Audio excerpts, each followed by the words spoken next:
안녕하세요. 승민TV입니다. 오늘은 고려부터 공부하겠습니다. 교과서는 77쪽입니다. 그러면 여러분은 1배속 또는 1.25, 1.5배속 알맞게 들어주시면 감사하겠습니다. 중요한 것부터 한번 찍어보죠. 개요를 살펴보겠습니다.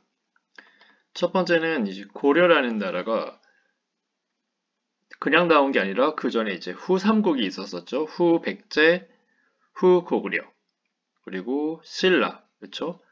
근데 이제 후고구려는 나라 이름을 좀 많이 바꿨습니다. 그래서 나중에는 태봉이라고 이제 하거든요. 그 이제 궁예가 이제 다스렸잖아요. 후고구려, 마진, 그다음에 이 태봉이라는 나라를 그 궁예는 이제 애꾸여가지고 인터넷상에는 이제 많이 나왔을 겁니다. 누구인가? 뭐 그 사람 있잖아요, 궁예. 그쵸. 그래서 원래는 이 사람이 신라 왕실로 이제 그러니까 신라 왕자 출신이라고 합니다. 근데 그가 이제 단오날에 태어났어요. 음력 5월 5일. 그래서 그때 태어나면 이제 불길하다는 예언이 있기 때문에 그 왕이 그 태어난 아기를 이제 제거하려고 했다고 합니다. 근데 그 유모가 그 아기를 죽이지 않고 이제 살려줬고 그 과정에서 아기를 빼 돌리는 과정에서 눈이 잘못 찔러가지고 이제 애꾸가 됐다는 뭐 그런 얘기가 있는데 그게 뭐 사실인지 아닌지는 잘 모르겠습니다만 어쨌든 궁예는 애꾸였습니다. 그래서 궁예는 어린 시절 이제 절에서 자랐고요. 스님이 되었다가 자신이 이제 미륵불이라고 이제 주장하게 돼요. 미륵불. 미륵불이라는 것은 이제 구원자입니다. 그러니까 예수님이죠. 그래서 기독교로 그 크리스트교로 치면 그래서 미래에 나타나는 부처님으로 이 온 세상에 있는 많은 사람들, 그러니까 중생이라 그러죠. 그들을 이제 구원하는 부처님이라고 하거든요. 그래서 궁예는 자신은 미륵불이라 해가지고 이 세상의 많은 중생들을 구원하는 그런 역할을 맡았다고 이제 자처했고요. 처음에는 이제 처음부터 후고구려를 세운 건 아니었었어요. 뭐 양길이라는 그 어떤 호족 밑에 들어가지고 있다가 세력을 키워가지고 독립했습니다. 그래서 후고구려를 세웠고 지도에는 여긴 고려 얘기구나. 일단 고려의 원래 본토는 원래 후고구려 궁예의 영토였었죠. 근데 궁예가 미륵불을 자처하면서 인심을 많이 잃었어요. 이제 그 미륵불이라 해가지고 간신법 뭐 이런 걸로 해가지고 자신이 이제 사람의 마음을 꿰뚫어 볼 수 있는 능력이 있다고 자처했습니다. 그래서 조금만 의심이 되면 그 죽였습니다. 그래서 심지어 자기 아내랑 두 아들도 반역이 있다고 이제 얘기하면서 죽였어요. 그러니까 사람들이 이제 공포 정치적 일종의 그런 궁예의 행동은 그래서 한 번은 왕건이 당시에 제 2인자였거든요. 이 궁예가 왕건에게도 이제 그 의심의 눈빛을 보냈고 간시법으로 네가 반역을 일으켰으면 알겠다 했더니 그 왕건에 따르는 사람 중에 한 명이 왕건에게 사실이라고 얘기하고 용서해달라고 이제 말하라 해가지고 왕건이 그렇게 했더니만 이제 궁예가 넘어갔어요. 그러면서 누구도 나의 그 간시법을 피할 수 없다 하면서 이제 호탕하게 웃으면서 이제 넘어갔는데 그래서 이렇게 있다가는 이제 다 죽겠다고 생각한 거죠. 언제 이제 자신이 반역하지도 않았는데 반역했다고 간시법 했다고 하면 뭐 빼박이거든요. 그 뭐 피할 수가 없었습니다. 그래서 원래 쥐도 궁지에 몰리면 고양이를 이제 문다고 하잖아요. 그래서 신하들이 작당을 하는 거예요. 우리가 먼저 궁예를 제거하자. 그리고 그게 쿠데타가 일어납니다. 그래서 궁예는 결국은 신하들에 의하여 쫓겨나고요.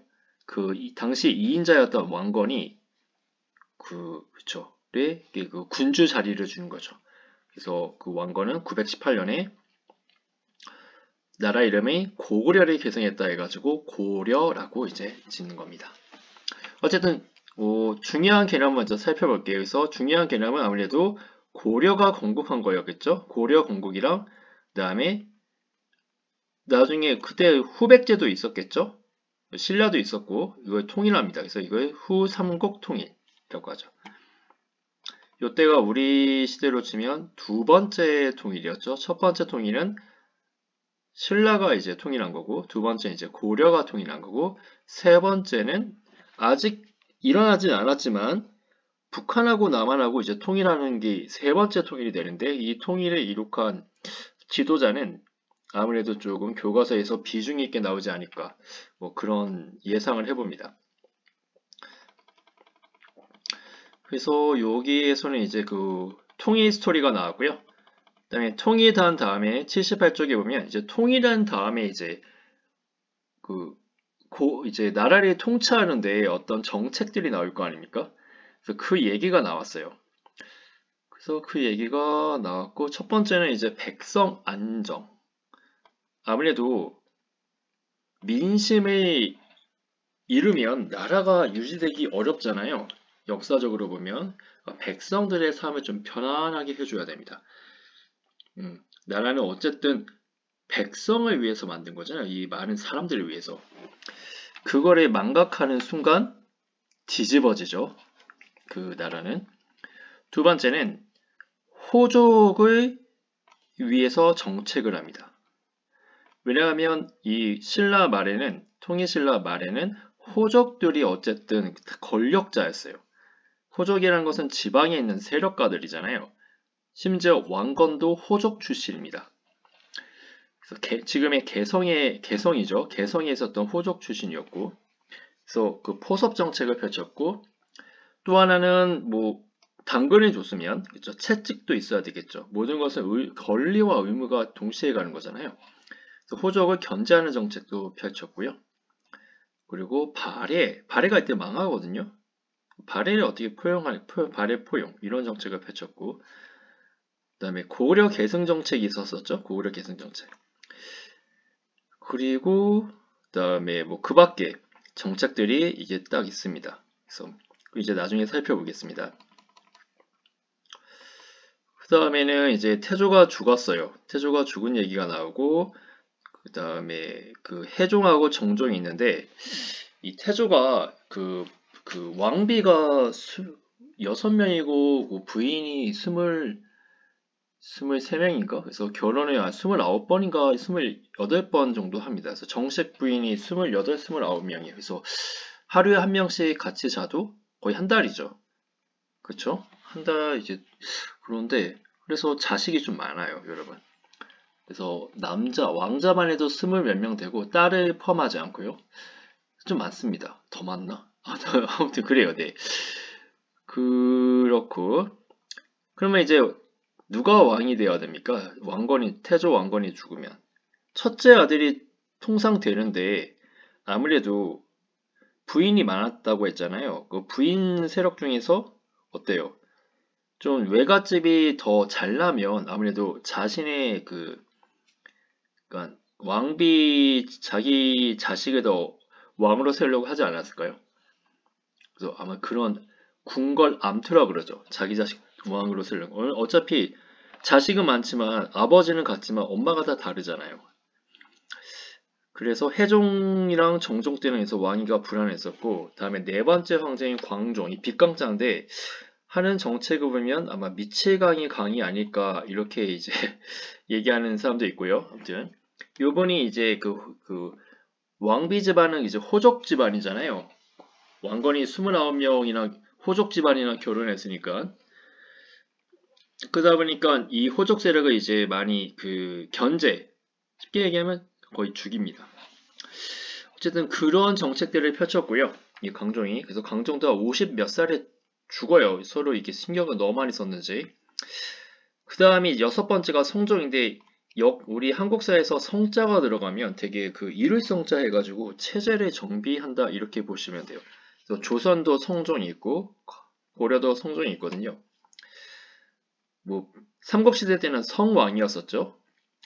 그래서 성이 들어가면 뭔가 좀 전성기까지는 아니더라도 뭔가 좀 안정기 이런 느낌이 듭니다. 일을성자 들어가거든요. 이 일을성자. 그 다음에 뭐 그러면 이제 이게 고려 초기까지 역사, 그죠? 고려가 만들어져 가지고 6대니까 왕위를 한 20년씩 하면 대략 한 1세기 정도 보시면 되겠네요. 1세기 고려 초기 1세기 고려도 한 거의 5세기 정도 가거든요. 그 중에 1세기가 바로 이 두 쪽의 내용입니다. 세 쪽인가 두 쪽인가 이 내용. 다시 앞으로 와서요.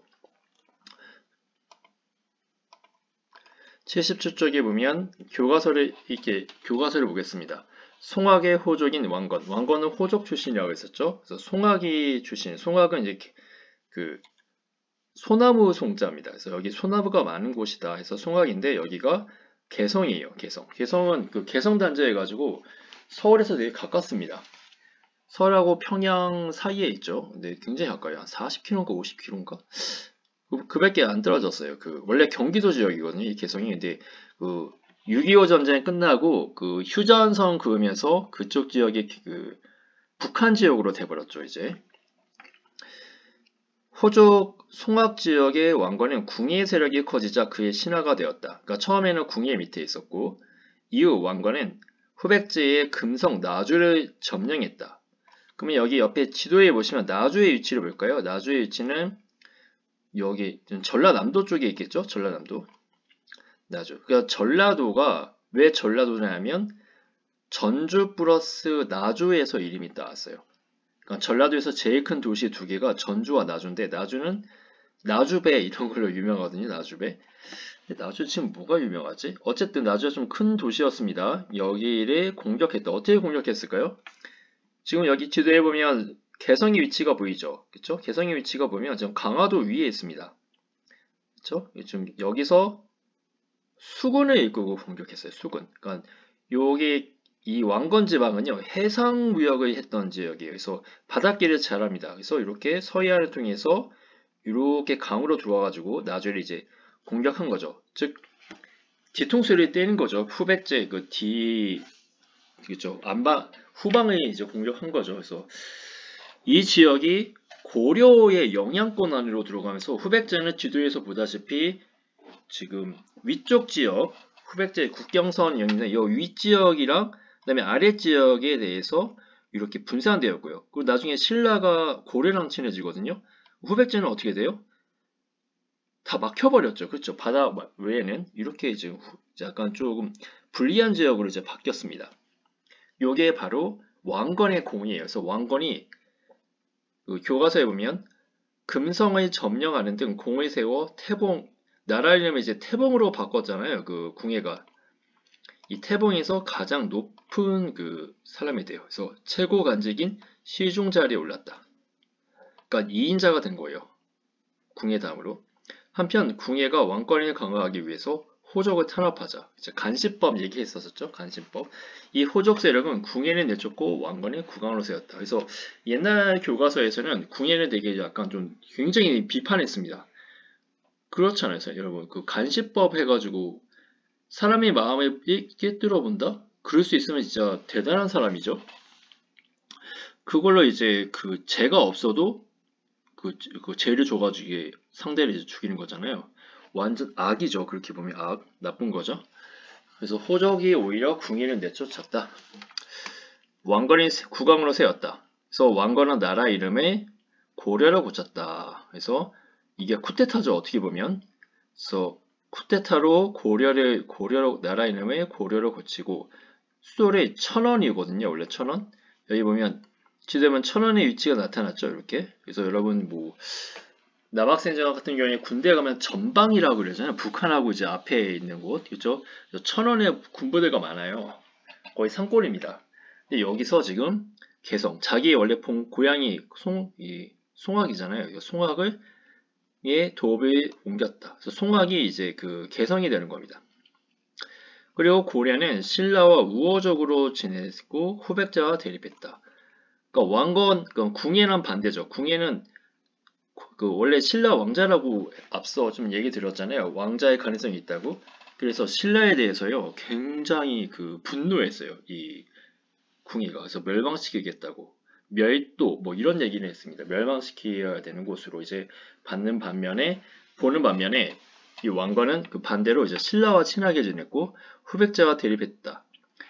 그래서 후백제 당시의 국왕은 견훤이었는데 경원은요 장군 출신입니다. 원래 비장이라 해가지고 낮은 간직이었는데 무예 실력이 굉장히 뛰어났다고 합니다. 그렇고 그래서 공산전투에서는 일단은 그 후백제에게 패했다. 공산전투는 지금 대구예요, 대구. 대구에 있는 산이 팔공산이라는 게 있어요. 팔공산. 그래서 팔공산에 가면요, 뭐 소원을 들어주는 그런 돌이 있다고 들었습니다. 거기 가서 뭐 그 수능 되기 전에 이제 주로 부모님이 가서 우리 자식 뭐 좋은 대학교 가게 해달라고 이제 빌고 뭐 그런 곳이래요, 이 팔공산이.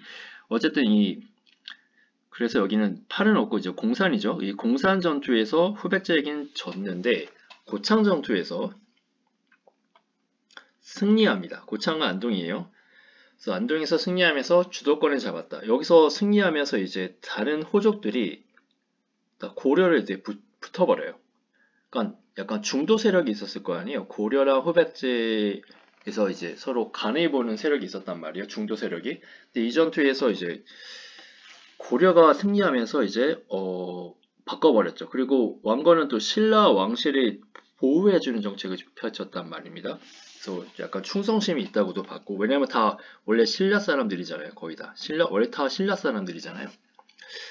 그런 중에서 이 견훤이요, 그 거의 한 30년 동안 했나? 아무튼 이 사람이 나라를 한 900년에 세웠을 거예요. 900년인가 901년에. 그러다가 거의 930년 되면 30년 동안 했죠. 그래서 나이를 많이 먹었으니까 아무래도 예전 같지 않았겠죠. 그래서 이제 후계자를 선정해야 되는데 이 후계자에서 넷째 아들에게 줘요. 넷째 아들이 자기 젊은 시절에 닮았거든요. 약간 힘도 세고 기계도 있고, 그러니까 자기를 닮아서 나라를 잘 이끌 것이다 하고 이제 줬더니 그 첫째, 둘째, 셋째가요. 아버지 견훤이 선정한 넷째를 죽입니다. 그 이유 중에 하나는 엄마가 달라요. 그러니까 그러니까 넷째 아들의 그 어머니랑 첫째, 둘째, 셋째의 어머니랑 달라요. 그래서 첫째, 둘째, 셋째는 어머니가 같습니다. 그래서 이복 동생이죠. 어떻게 보면 그 첫째, 둘째, 셋째 입장에서 죽이고 아버지를 가둡니다. 아버지는 죽이지 못하죠, 차마.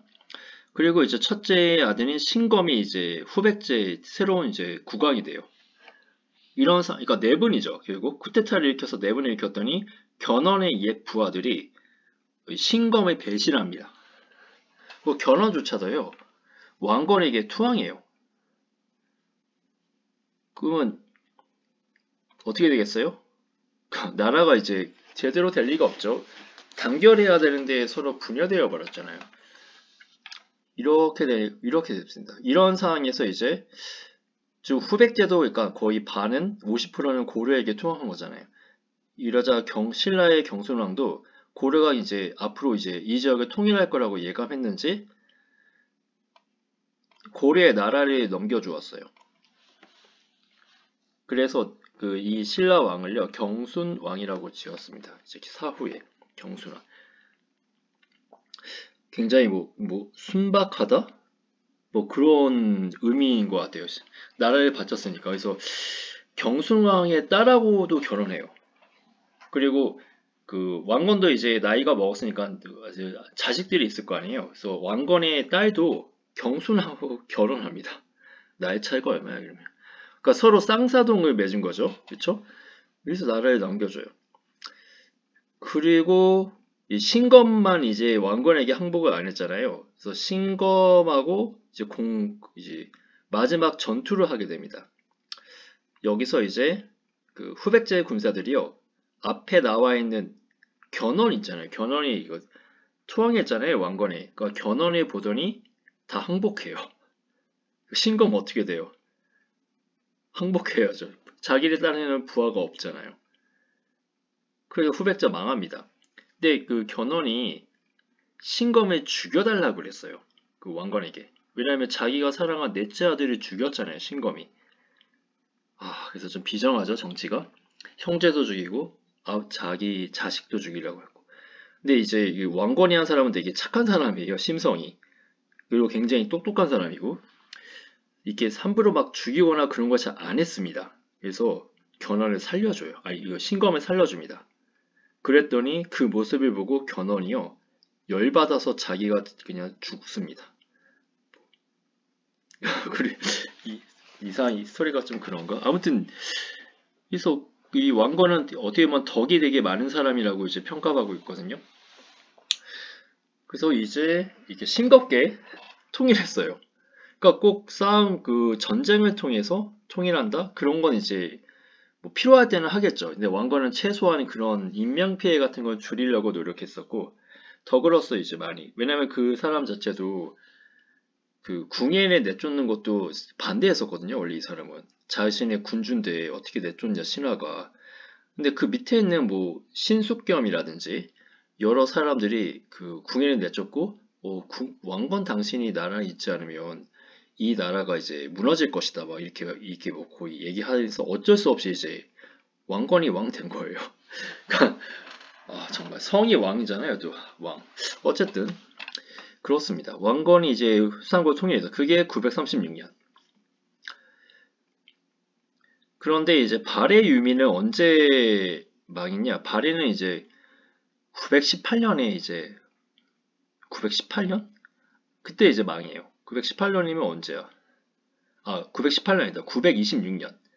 그러니까 고려가 만들어지고 후삼국 통일 사이에 이제 발해가 이제 망하죠. 뭐 거란족에 의해서 망하고 뭐 누구는 백두산이 그때 폭발해가지고 망했다 하기도 하고 그거 상관없다고 하는데 어쨌든 발해 유민이 받아들였다.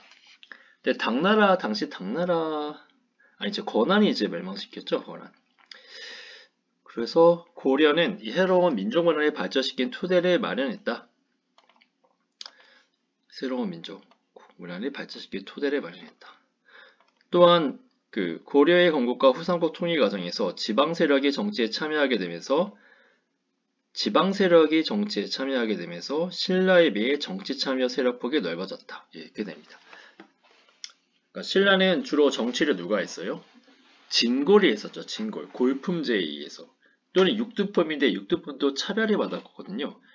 근데 이제 고려는 그거보다는 훨씬 더 많은 사람들이 주요 정치에 참여할 수 있었다는 거죠. 그 골품제가 사실상 이제 거의 없어진 거죠. 그렇다고 신분제가 사라진 것은 또 아닙니다. 밑에 보시면 연표가 있는데 927년에 공산전투, 그러니까 926년에 무슨 일이 있었다고 했어요? 이 공산전투 전년에 발해가 이제 멸망했었죠. 발해가 멸망했고 권한에 의해서 이때 보면 견훤이 신라를 공격하자 왕건은 신라를 돕기 위해 군대를 이끌고 남아있는데 이때 왕건의 부대는 공산에서 후백제군의 기습의 공격을 받아 크게 패했다. 그래서 이때 왕건이 죽을 뻔했다고 합니다. 네, 신순겸이라는 사람이 왕건의 투구와 갑옷을 바꿔 입고 자신이 대신 죽어요. 그래서 이 신순겸을 굉장히 존칭하죠. 되게 왕건이 되게 대우를 많이 해주죠. 그 자손들에게. 그래서 신씨 있잖아요. 신씨. 우리나라의 신씨는 다 이 신순겸의 후손입니다. 신씨가 하나밖에 없다고 그래요. 그렇고, 그 다음에 고창전투는 안동이라고 이제 말씀드렸고, 안동은 이제, 원래 고창인데 안동. 안은 안정할 안이에요. 여러분. 편안할 안. 안정되었다. 그때. 동쪽에, 이거 동이죠. 동쪽이 안정되었다. 그런 의미죠. 안동은 고창전투에서 승리해서 여기가 안동이 됐다. 그렇습니다. 여기서 고창 지역의 호적을 받아 크게 승리했다. 뭐 안동찜닭 들어봤고, 그렇죠. 그리고 조선 후기 때 되면 안동김씨가 이제 세력을 잡거든요. 안동김씨. 그렇고 다음에 936년에 왕건은 견훤과 그 아들 신검이 권력을 다툼으로 약해진 후백제를 공격했다. 그래서 1, 2천 전투에서 격파했다. 이때 뭐 싱겁게 끝났습니다. 신검의 군대들이 원래 왕이었던 견훤을 보자 다 항복했습니다.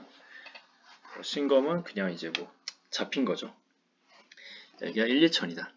1, 2천은 구미. 구미가 아마 박정희 대통령 거기 고향이 아닐까? 고향인 걸로 알고 있고요. 그 다음에 이제 태조의 정책. 왕위에 오른 태조는 백성의 생활을 안정시키기 위해서 한 것은 그렇죠. 뭐 세금 줄여주고 흑창이라 해가지고 백성들에게 이제 진대법 같은 걸 했어요. 이제 식량을 준 거죠, 봄에. 그다음에 호족, 자기를 도왔던 호족들이잖아요. 군대를 지원했던.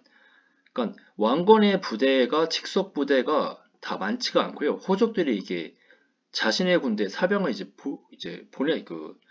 도와준 거죠. 호족들에게 어떻게 했냐면 일단 혼인을 했습니다. 혼인. 결혼을 하면 제일 가까워지죠. 아무래도 그렇죠. 같이 살게 되면. 그리고 간직하고 토지도 뭐 지금 입장에서도 그렇죠. 뭔가 보상을 해야 되잖아요. 그리고 왕시성을 줬어요. 왕시성을 줬다는 것은 왕족으로 이제 된 거죠. 왕족이. 하지만 이 호족들에 대해서 견제 정책도 했는데 사심간 제도와 기인 제도가 바로 그겁니다. 이거 이렇게 사심간 제도와 저거 사실 이거 다 파란색이었네 이제 보니까 사심간 제도와 기인 제도. 사심간 제도는 이 똥이에 보시면요 여기 표시해야겠다. 사심간 제도, 기인 제도. 왜냐면 이거 중요하거든요. 그러니까 대우만 해준 게 아니에요. 잘못하면 벌 줘야 되잖아요. 그겁니다. 뭘 하냐면 이 출신 지역 있죠. 출신 지역을 다스리게 했어요. 그거 좋은 거 아니에요? 라고 생각할 수 있지만 거기서 만약에 문제가 터지면 책임지라는 겁니다. 만약에 지금 인천 지역의 호족의 사심간을 줬어요. 인천 출신에게. 그러면 인천 출신의 호족인 사람이 만약 그 지역에서 반란이 일어났다든지 백성들이 폭동을 일으켰다든지 그러면 책임져야 돼요. 거기에 대해서. 자기와 관련 없어도 책임지라는 겁니다. 그래서 이거 그런 게 바로 사심간 제도예요. 그 다음에 기인 제도는 사심간은 사심을 치우라 그런 건 아니고 그 다음에 기인 제도. 기인 제도는 이게 인질입니다. 인질 일종의. 그래서 볼모로 삼았다. 그러니까 인질 삼은 거예요. 그게 뭐냐면 만약에 인천 출신의 아까 호족이 사심간 했는데 만약에 이 사람이 그 지역 농민하고 그냥 편먹고 반란 일으킬 수도 있겠죠. 그냥 완전 대놓고 그걸 방지하기 위해서 인천 호족의 아들을 수도가 어디예요? 소나무 많은데 송도는 아니죠. 그쵸? 개성 있잖아요. 개성을 이제 보내요. 개성으로 보낸 다음에 거기서 왕하고 같이 왕의 곁에서 이제 자문 역할을 했어요. 인천은 이러한 것이 납니다. 인천에 누가 똑똑합니다. 이렇게 자문하는데 그게 만약에 너 아버지가 딴 마음을 품으면 너부터 처리하겠다. 그러면 이제 그 지역의 호족은 딴 마음을 이제 품지 못하게 하는 거죠. 자신의 아들이 지금 그렇죠. 왕 옆에 있잖아요. 바로. 그래서 먼저 첫 번째로 제거될 거 아니에요. 자신이 딴 마음을 펼치면. 이게 바로 기인 제도입니다. 그래서 합치면 앞글자만 따지면 사기죠. 사기. 사기가 있었습니다. 사심간 제도, 기인 제도. 또한 옛 신라와 후백제 세력을 지배층으로 받아들였다. 이거는 우리가 삼국 통일했을 때도 통일신라에서도 이렇게 했었었죠. 그래서 아마도 우리 대한민국을 통일하게 되면 북한에서 유능한 인재가 있을 거 아니에요? 그들을 이제 받아들여야겠죠. 그리고 발해의 의미도 표현했다. 이렇게 있고 건국 직후부터 태조는 고려 계승을 내세웠다. 그래서 이 사람은 나라를 왜냐하면 궁예가 나라이면 후 고구려라고 했잖아요. 그래서 어느 정도 궁예의 그런 계승 정책은 이은 것 같아요. 그렇죠. 이 사람은 태조는 궁예를 제거하는 데 앞장서지는 않았으니까 일단 받아들일 건 받아들이는 것 같습니다. 그래서 고구려 계승했고 그리고 자신의 개경 있잖아요. 이 개경도 어떻게 보면 고구려 영토랑 가깝잖아요. 고구려 영토 쪽에. 그래서 고구려 계승을 내세워서 고구려 땅을 되찾아야겠다라는 정책이 있는데 그게 북진 정책입니다. 우리 남진 정책 기억나나요? 장수왕은 남진 정책에서 남쪽으로 진격하는 정책을 펼쳤죠. 근데 이제 태조는 고구려 땅을 찾기 위해서 북으로 올라가는 북진 정책을 추진합니다. 그래서 북진 정책을 하기 위해서 기지를 만들었는데 그게 서경이에요. 평양입니다. 평양. 그래서 평양을 중시해서 평양을 키워서 거기다가 이제 북진 정책의 전진 기지로 삼았다. 아무래도 옛날에는 인력을 모으고 전쟁 물자를 만들고 병력을 키우려면 전국에서 이렇게 끌어다 놓을 수도 있지만 교통이라든지 경제적인 여건에 따라서 그게 힘들겠죠. 지금 우리나라 군인처럼 뭐 제주도부터 해가지고 강원도 각 지역에 있는 사람들이 다 논산 훈련소로 모집할 수 있잖아요, 지금은. 근데 과거에는 그게 어려웠겠죠. 그래서 평양을 키워서 거기에 있는 평양과 평양 인근에 있는 사람들을 통해서 북진 정책의 병사로 만들고 그 지역에 사는 쌀, 물산 같은 걸로 그 군수 용품을 이제 마련하는 것이죠. 그리고 평양이 아무래도 그 위로 올라가기에 가장 가까운 곳 중에서 있는 곳이잖아요. 어떻게 보면. 그러니까 지금으로 치면 우리는 전방 쪽이 이제 북한으로 올라가기 쉽잖아요. 뭐 연천이라든지 아까 소개했던 철원 그쪽 지역이요, 그쵸? 거기가 이제 어떻게 보면 중심지가 되겠죠. 우리가 만약에 북진을 하게 된다면, 아니면 뭐 의정부라든지 동두천 이런 데 이제 군사기지가 큰 게 있으니까요, 우리나라에. 그래서 서경을 중시했다. 평양의 서경이라고 했습니다. 서경. 그래서 개경이 있고 서경이 있고, 발해 유민을 이 서북 지역에 거주하게 했다. 발해를 멸망시킨 거란을 배척했다. 이것도 다 뭐예요? 북진 정책입니다. 북진 정책이 서경 중시. 그다음에 거란 배척. 그 발해 유민을 서북 지역에 거주하게 한 것도 북진 정책입니다. 발해 유민을 뭐에 동원하려고 한 거예요? 위로 진격할 때 이들이 군사력으로 이제 이용하려고 했던 것이죠. 근데 그 결과 어떻게 됐냐? 청천강에서 영흥만까지 지역을 넓혔다. 즉 성공했다. 뭐 그게 그렇게 큰 지역은 아니겠지만 어쨌든 성공했다. 그 밖에 이제 이 사람이 뭐 했냐면 태조가 흥효 10조라는 걸 남겨요. 흥효 10조. 흥효 10조는 이제 그 유언집 같은 거라고 보시면 돼요. 앞으로 이제 다음 왕이 이거를 좀 해줘라 라고 이제 말한 것이죠. 거기 보면 불교 장려, 유교 믿어라, 도교 믿어라, 풍수사상 믿어라 뭐 이런 거에서 10개 만들어요. 10개. 그리고 중국 문화 고려 입장에서 주체적으로 수용해라. 그러니까 막 받아들이지 말라. 뭐 이런 얘기도 합니다. 간단하면요. 저 10개만 하면 되니까. 생각을 키워에 보면 이렇게 훈요 10조가 나와 있습니다. 저 1조에 보면 불교의 힘으로 세웠다. 사찰을 세우고 주지를 발견하고, 즉 불교를 진흥해라 이 얘기죠. 불교야 믿어, 불교 믿어 이 얘기죠. 그리고 제2조 조선의 풍수 사상에 따라 세운 것이니 함부로 사원을 짓지 마라. 불교 믿으라면서 사원을 짓지 말라고 또 하고 있네요. 태조 같은 경우에는 뭔가 좀 플러스와 마이너스의 그 밸런스가 있지 않아요? 뭔가 뭐 권리도 주면서 의무도 갖고 약간 이런 식으로 균형감 있게. 실제로 도선대사가 왕건이 태어나기 전에 그 왕룡이 아버지거든요. 왕건의 아버지가 왕룡인 게 왕룡에게 소나무를 심으라고 막 했어요. 풍수지리상 이 지역에. 그러면 후대에 위대한 인물이 태어날 수 있다. 이렇게 예언했다고 합니다. 그래서 그 얘기 듣고 그 왕건 아버지 왕룡이 뭐 소나무도 심고 조선대사에게 청해가지고 자기 아들의 스승이 돼달라고 이제 부탁도 하고 뭐 그랬습니다. 그래서 조선의 풍수사상 이거 이제 중시했고, 사원을 막 지으면 사원은 이제 면세 혜택이 있잖아요. 국가 재정이 어려워지겠죠? 여러분 세계사 시간에 아마 배웠을 거예요. 중2 때. 그래서 적당히 지어야지 선이 넘으면 그것도 또 오히려 나라를 이제 망하게 하는 길이죠. 다 스님이 되고 면세 혜택만을 절에 많이 지어 놓으면 국가의 재정도 떨어지고, 그다음에 누가 군대를 가겠습니까? 스님이 이렇게 말하면. 스님은 살생을 금지하잖아요. 그렇죠? 농사는 또 누가 짓습니까? 그래서 좀 적당히 해라 그 얘기인 것 같고요. 그 다음에 제4조에 보면 중국 풍수 억지로 따지 말아라. 그렇죠? 그리고 거란의 언어와 풍습은 단음으로 의관제도를 본받지 말 것. 그러니까 주체적으로 살리라는 얘기죠. 주체적으로. 그리고 서경이 중시할 것. 요거 무슨 정책과 관련이 있다고 했어요? 그렇죠? 북진 정책. 그렇죠? 서경은 평양이죠. 평양. 그리고 부처를 섬기는 연등해. 그 다음에 하늘의 신령. 그러니까 지구로 치면 뭐 천사 같은 거죠. 천사, 오확, 5개의 그 산, 명산, 대천, 용신, 섬기는 팔관에.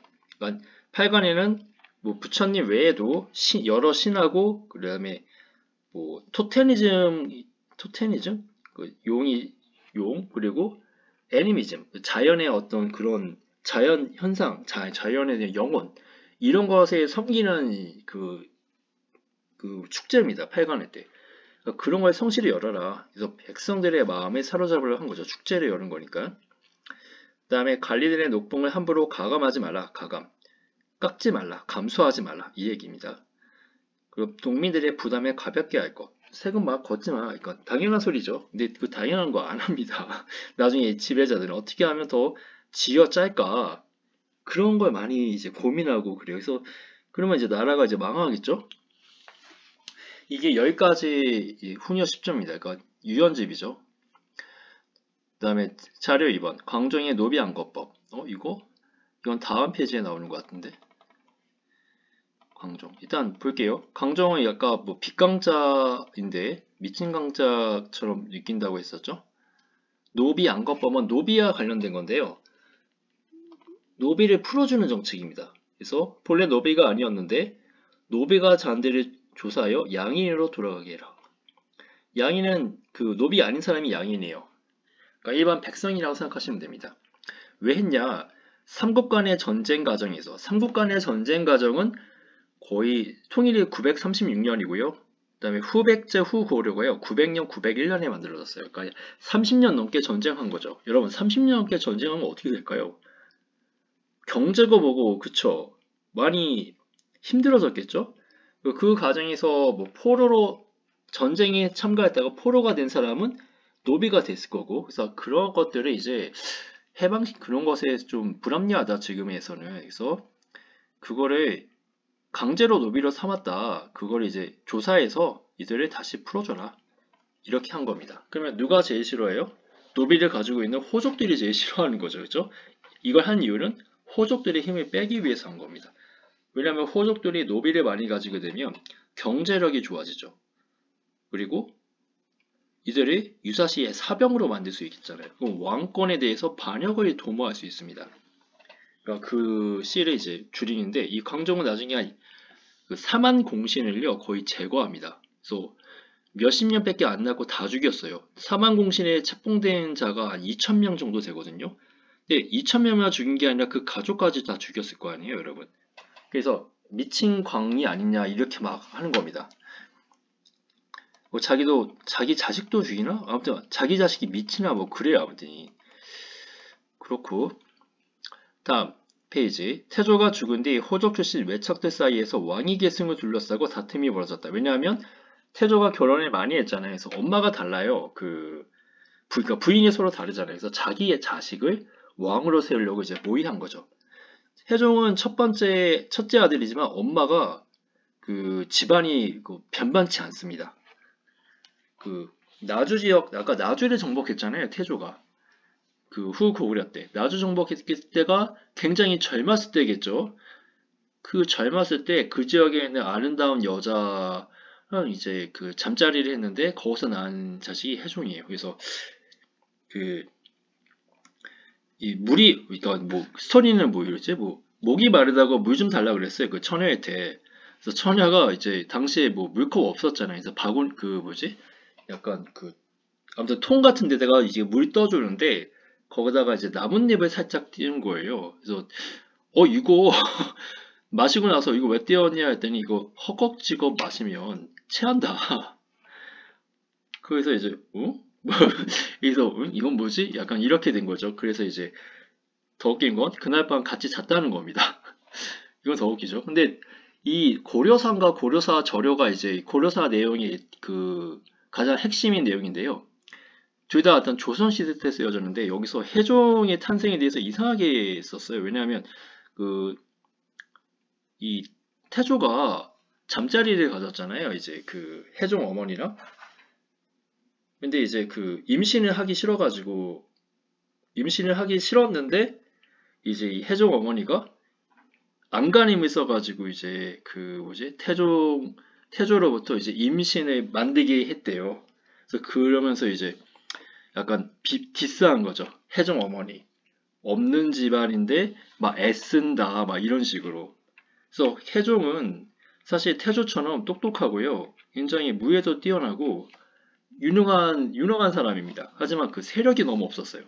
그 다른 자신의 그 이복 동생들의 집안에 비하면 세력이 없었어요. 여러분 그 환경이 되게 중요하잖아요. 사람이 아무리 잘났어도 환경이 무시하지 못한다는 거 여러분 아시잖아요. 그래서 뭐 학교 생활도 한마디로 친구 없이 독고다이로 다니는 것도 웬만하지 않아서는 힘들잖아요. 이 사회생활에서는. 근데 여기는 여러분 그 궁궐입니다. 그리고 왕자들이에요. 그리고 여러분 역사를 통해서 정권의 하에서는 아까 신검하고 견훤세도 아버지와 아들 사이에서도 정치를 가지고 죽내 죽이네의 그런 상황이에요. 형제는 더하죠, 여러분. 옛날에 아소카 왕 배워보신 적 있죠? 인도의 아소카 왕. 아소카 왕은 자기가 왕 되기 위해서 자기 형제 싹 다 죽입니다. 99명인가? 아소카 왕 맞나? 아무튼 뭐 그래요. 그런 게 흔했던 시대입니다.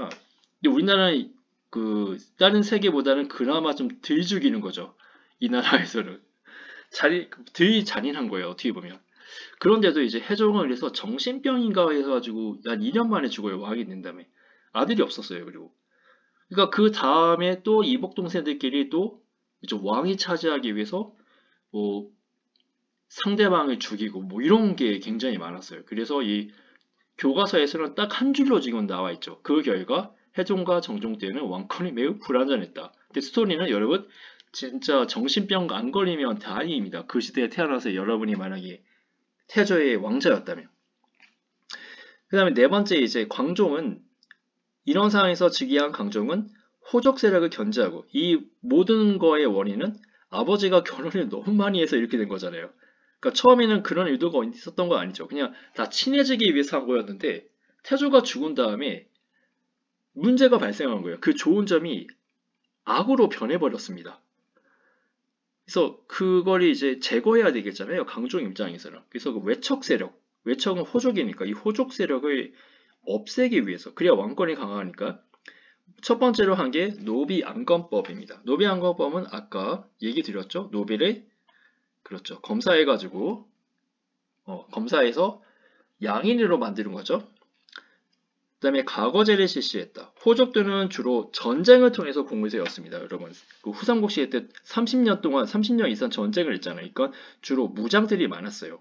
당시에 굉장히 싸움을 잘하는 사람들이 많이 나타났습니다. 영웅들이 많이 나타났어요. 근데 나라를 다스리려면 여러분 문서를 봐야 되고 그러면 글을 잘 알아야 되겠죠. 그렇죠? 그러면 문해력도 뛰어나야 될 거 아니에요. 기록한 것을 이해하지 못하면 엉뚱한 결과가 나올 수 있잖아요. 그러니까 공부를 잘하기 위해서 뭐 한 거예요? 시험 제도를 본 겁니다. 그게 과거제예요, 여러분. 과거제를 통해서 왜냐면 과거 시험은 다 유교책이죠. 유교와 관련된 책이니까 능력을 지닌 인재를 선발했다. 이 사람들은 큰 호족 세력들이 아니었었어요. 그쵸? 큰 호족 세력이 아니니까 새로운 인재를 발굴하는 겁니다. 그러면서 원래 기존에 있는 호족들이 점점 힘을 잃어버리게 하는 거예요. 또한 공복 색깔이 정했다. 지금으로 치면 9급 공무원하고 5급 공무원하고 3급 공무원 이 공무원에 따라서 슈트 색깔을 다르게 하는 겁니다. 그러면 딱 보면 여러분 어때요? 이제 나보다 높은 사람인지 그걸 파악하는 거죠. 만약에 여러분도 교복 색깔을 1학년, 2학년, 3학년 다르게 하면 교복만 봐도 이제 몇 학년인지 파악할 거 아니에요. 그러면 그렇죠. 왜냐면 1학년인데 3학년 교복 보면 아무래도 약간 조금 그쵸? 함부로 막 하면 안 되겠다 그런 생각은 들 거 아니에요. 아닌가? 요즘은? 근데 과거에는 그렇게 들어야겠죠? 이때 시대 때는. 그쵸? 만약 잘못했다가는 어떻게 될지 모르잖아요. 그래서 위계질서를 세웠다. 이게 공복은 그러니까 여러분 복장이에요, 복장. 공적인 복장. 그러니까 유니폼입니다, 유니폼. 그런데 이제 이렇게 되면 호족들을 괴롭히는 거죠. 호족 입장에서는. 호족들이 어떻게 해요? 왕에 대한 불만이 많아지겠죠. 그래서 강종이 실제로 강종 때 모반 사건이 있었어요. 강종에 대해서 반역하려고 했습니다. 그래서 그 사건을 계기로 숙청합니다. 숙청이라는 것은 실제로 뭐 죽이거나 유배 보내거나 이런 겁니다. 그래서 2천여 명 정도 있는 공신이 한 몇십 명밖에 안 남았다고 앞서 얘기 드렸죠. 그만큼 피해 숙청이 엄청났습니다. 그러니까 한국 역사상 이렇게 많았나? 장수왕 때도 숙청이 있었어요.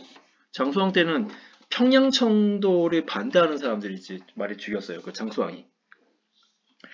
근데 어쨌든 이 강정은 이제 호족 그 신하들 이 공신과 호족 세력을 수청해서 왕권 강화했고 그 연어를 사용했습니다. 항제를 칭하고 이렇게 우리 항제 국가다 이 얘기죠. 당시 그 중국은요 송나라라 해가지고 되게 허약한 나라였어요. 왜냐면 거란이라든지 그런 북방에 있는 민족, 북방에 있는 국가들이 굉장히 힘이 강했던 때입니다. 다음에 이제 강정은 그래서 그 이 개혁 정치하다가 결국은 거의 정신병 걸려가지고 진짜인지 아닌지 모르겠지만 어쨌든 근데 50대까지 살면 사실 많이 산 거 같지도 많이 살았다고 볼 수 있죠. 그 평균 수명이 한 40살까지인가? 그러니까 여러분 왕 되면 다 좋은 게 아닌 게 신경 쓸 게 되게 많아요, 여러분들. 그 지금 대통령 욕하는 사람도 많잖아요. 그러니까 옛날에도 신하들끼리 그 왕에게 그 욕하면 안 되지만 왜냐면 죽잖아요. 얼마나 그 속으로 막 그렇죠. 뭐 자기네끼리 얼마나 그 비판했겠어요. 백성들도 그렇고 스트레스가 엄청 많습니다. 왕이. 그 왕은요 그 공인이에요. 그래서 그 일어나는 시각하고 자는 시각, 회의하는 시각 이게 다 시스템이 정해져 있습니다. 자기 마음대로 막 하지 않아요. 그러면 폭군이 됩니다. 폭군이 나고 또 그래요. 그건 또 스트레스 받죠. 어쨌든 넘어가서 그 성종이 이제 다음에 왕이 되는데 성종은 그 광종의 아들이 아니에요. 사촌인가? 아무튼 그 성종이 되는데 이 사람이 어쨌든 광종이 호족 세력 없애줬잖아요.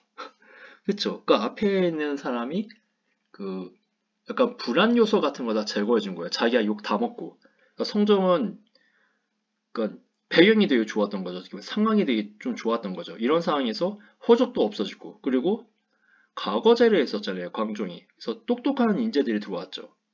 그래서 성종이 뭐 했냐면 나를 어떻게 이끌어야 되는지 좀 니네가 내가 그 건의 좀 해봐. 이렇게 제안했습니다. 근데 그때 이제 최승로라는 사람이 국왕님 이렇게 하세요 하고 한 게 실무 28조예요. 28까지 그 국가에 대한 어떤 시급히 해야 되는 어떤 그런 것들 이제 제시합니다. 밑에 사료가 있는데 한번 좀 볼까요? 사료에 보면 제7조 임금께서 백성의 집집마다 가서 날마다 돌볼 수 없습니다. 당연하죠. 그쵸? 대통령이 뭐 인천 오고 부천 가고 뭐 그쵸? 뭐 분당 가고 매일 그게 못 가잖아요. 그쵸? 당연한 얘기죠. 이 얘기 왜 했냐? 수령을 파견해 주세요. 수령이 없었어? 사또가? 이때? 지방관이 없었어? 왜? 호족이 정치했으니까요. 태조 때. 그러면 이 과거제 이제 실시하니까 그 성적에 따라서 이제 수령 파견하면 될 거 아니에요. 그러면 호족들이 세력이 줄어들고 수령제는 왕의 명령을 받으니까 중앙집권 체제에도 도움이 되겠죠. 그리고 제13조 연등해가 팔근해를 죽여라. 이거는 앞서 태조 왕건과 반대되죠. 태조 왕건은 연등해 팔근을 잘 하라고 했었는데 백성들의 축제니까. 근데 이거를 줄이래요. 이거 다 불교와 관련 있죠. 네, 그쵸. 근데 최승로는요, 여러분 유학자입니다. 유학자. 불교 싫어해요. 불교 세력 좀 줄였으면 좋겠어. 그런 의도가 있었다고 하고요. 실제로 연등해 팔관에서 약간 문제가 있었다고 보여지기도 하겠죠. 뭐 이렇다면 그때 여러분 껌껌한 밤인데 거기만 불 켜져 있잖아요. 그 모든 사람이 다 모이면 남자, 여자, 젊은 사람들 모이죠. 그럼 거기서 미팅하겠죠. 그쵸? 그래서 그런 게 봤을 때 이 유학자 눈에 봤을 때는 불미스러운 걸로 이제 비춰놨을 가능성도 높죠.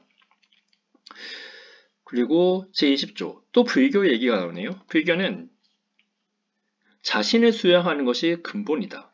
그 불교는 개인을 위한 거다. 근데 유교는 나라를 다스리는 근원이다. 그러면 뭐가 더 중요해요? 이런 의미죠. 뭐가 더 중요합니까? 자신을 위한 거와 나라를 위한 거라면 유교가 중요하다 이 얘기입니다. 그렇죠? 자신을 수양하는 것은 내세의 복을 구하는 일이며 나라를 다스리는 것은 오늘의 급한 일입니다. 급한 일이래요. 또 여기 특별히. 그러니까 뭐부터 해라? 불교 됐고 유교 먼저 하세요. 이 얘기입니다. 이 얘기. 성종이 오케이. 그럽니다. 오케이. 그래서 이제 국자감이라든지 이게 대학이죠. 뭐 그런 거 이제 막 짓고 뭐 진흥하고 그래요. 근데 국자감이 정확히 이때 성종 때 지었다 그런 기록은 없는 걸로 알고 있습니다. 뭐 그때 원래 있었는데 키운 건지 아니면 성종 때 국자감이 만들어진 건지 잘 몰라요. 국자감은 지금은 치면 서울대학교 같은 거죠.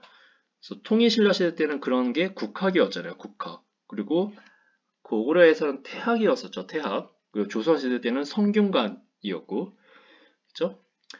이게 성종 때 최승래의 시무 28조를 받아들이면서 교과서식 11번째 줄에 보면 유교 정치 사상을 통치 근본 이문으로 삼았다. 이게 이제 핵심입니다. 불교 절이 가, 유교가 일장이야. 이 얘기입니다.